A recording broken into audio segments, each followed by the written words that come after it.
The Zerathi War Council couldn't understand what was happening. After they invaded and took over 3 human colonies, they expected Earth to respond with full-force massive fleets, advanced weapons, overwhelming numbers. Instead, humanity sent just 1 battalion, only 500 soldiers, against an army of 1 million. Henad al-Vexer, towering with his 4 muscular arms, slammed his fist onto the table. "They mock us," he roared, eyes burning with fury. 500 against 1 million. Are they asking to die with honor? His aide quietly brought up the footage. What they saw only deepened the confusion. The human soldiers weren't wearing any advanced armor, just basic gear. Their weapons were simple bullets, no shields, no plasma cannons. It didn't look like an army. It looked like a suicide mission. "Maybe they've come to surrender," the aide suggested. But then, the first field report arrived. "Sir, 3rd Battalion is gone." "Gone," Vexer growled. "You mean they retreated?" "No, sir," the officer said, visibly shaken. "They're gone. All of them. Wiped out. 8,000 soldiers. Eliminated." The room fell silent. What happened? The general snapped. "They didn't fight the humans. They were hunted." The next footage stunned everyone. It showed human troops moving through the thick jungles of Kepler-2 to be not like soldiers, but like predators. No tech enhancements, no fancy gadgets, just raw, brutal tactics. They set traps, ambushed squads, played with the minds of their enemies. They strung up Zerathi bodies from trees not as warnings, but as bait. "Switch to the helmet cam," Vexer barked. The video cut to the view from a Zerathi survivor's helmet. His squad 50 strong was tracking 5 humans. They had every edge, better numbers, better weapons, better gear, and yet the first soldier vanished without a sound. 1 second walking, the next dash gone. Then came the whispers. Voices in strange human languages echoed through the trees. The translator picked up fragments. "Remember Carthage, remember Stalingrad, remember my lie." Another Zerathi vanished. Then another. Panic grew. "Form a circle," the commander shouted. Then they saw her. Out of the foliage a human woman emerged. Her face was covered in mud, her body camouflaged with leaves. In her hands were jagged weapons made from rocks, sticks, and pieces of broken armor. She smiled. "Hi," she said sweetly.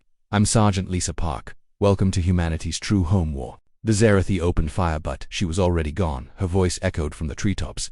"You know what's funny? Every other species outgrew their predator instincts. You learned to cooperate, to build, but humans, we never left them behind. We just learned to hide them better." More soldiers disappeared. The formation collapsed. Fear spread like wildfire. Her voice whispered again. "For 10,000 years, we acted civilized, built cities, wrote poems, made laws, but deep inside, we're still the ones who chased mammoths until they dropped, who turned wild wolves into pets, who looked at every living thing and thought, how do I kill this?" Then the screen went black. Static. No survivors. General Vexer stared in disbelief. 50 elite warriors with plasma weapons taken down by 5 humans with sticks. More reports poured in. It wasn't a battle, not a war, it was a hunt, and the humans were the predators. The humans didn't just fight with strength. They turned the Zerathi's own technology against them. They hacked into enemy communication networks and used them to spread fear across the ranks. What started as a war turned into a psychological breakdown. Entire battalions crumbled, not from defeat but from panic. One report showed human prisoners being interrogated and tortured as Zerathi expected screams, begging, fear. But the humans laughed. "You think pain unmakes us?" One captive said, smiling through bloodied teeth. "We evolved through pain. We're born in agony and call it life. We poison ourselves with alcohol for fun. We eat plants that set our mouths on fire just for the thrill." The torturer fled in confusion and fear when the prisoners began debating. Like a game, how could withstand the most pain? That was when the real message came. "General," the aide stammered, his voice trembling. "The humans, they're broadcasting." The screen lit up. It showed Colonel James Warren, the commanding officer of the 500 human soldiers. His armor was smeared with blood, but none of it was his. His eyes were calm, his voice cold. "Shenedova Shar," he said.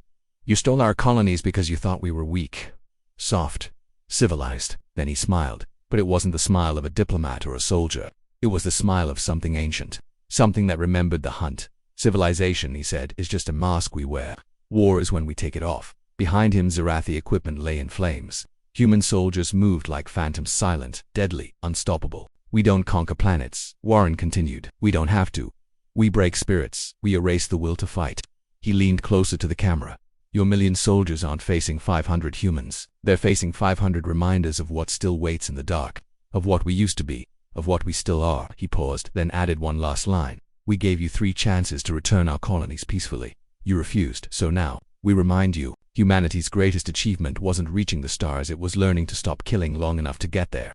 Then the screen went black. General Vexer looked back at the tactical display. In just 6 hours, Those 500 humans had wiped out 200,000 Zerathi troops and shattered the will of 800,000 more, not with better weapons, not with greater numbers, but by becoming exactly what they had always been underneath all the cities, poetry, and peace talks. The most terrifying predators evolution had ever unleashed. By the next day, the Zerathi Empire surrendered.